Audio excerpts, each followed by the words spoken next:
Belajar itu warisan yang akan mengikuti pemiliknya kemanapun berada. Karena ilmu, derajat seseorang akan ditinggikan. Belajar bahasa Indonesia bersama Ibu yuk. Pada bab sebelumnya, Ibu sudah menjelaskan materi tentang surat lamaran pekerjaan.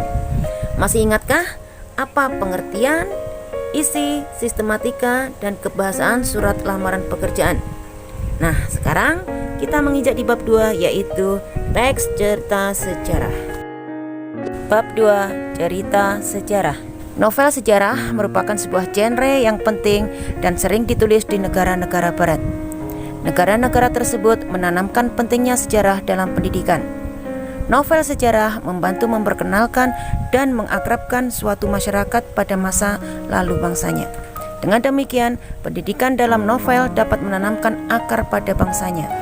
Seorang sastrawan yang seringkali menggunakan fakta-fakta sejarah sebagai latar untuk mengisahkan tokoh-tokoh fiksinya bermaksud untuk mengisahkan kembali seorang tokoh sejarah dalam berbagai dimensi kehidupannya, seperti emosi pribadi tokoh, tragedi yang menimpanya, kehidupan keluarga dan masyarakat, serta pandangan politiknya.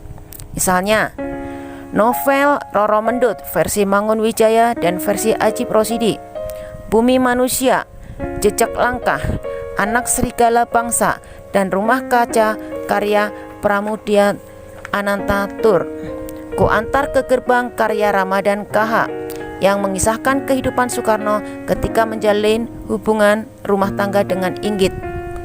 Novel Pangeran Diponegoro, Menggagas Ratu Adil karya Reni Silado, dan sebagainya. KD 3.3 mengidentifikasi informasi yang mencakup orientasi, rangkaian kejadian yang saling berkaitan, komplikasi, dan resolusi dalam cerita sejarah lisan atau tulis. 4.3 mengonstruksi nilai-nilai dari informasi cerita sejarah dalam sebuah teks eksplanasi.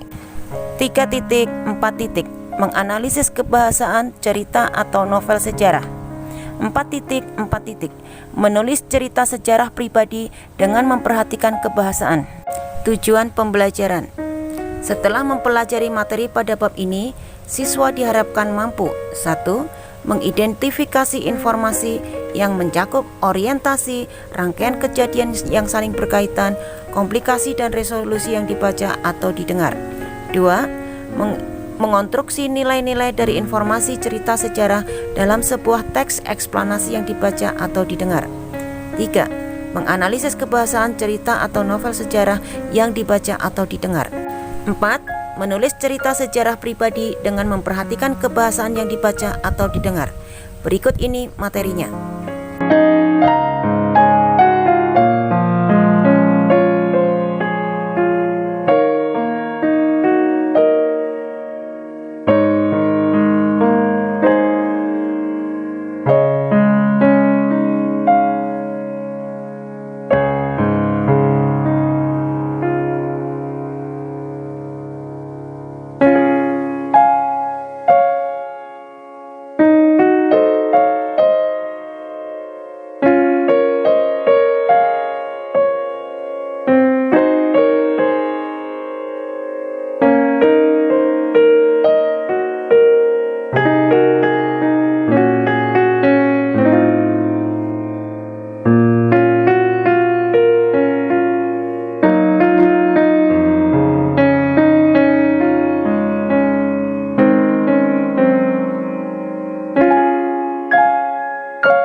Janganlah pernah engkau lelah dalam mencari ilmu. Semoga ilmu ini bermanfaat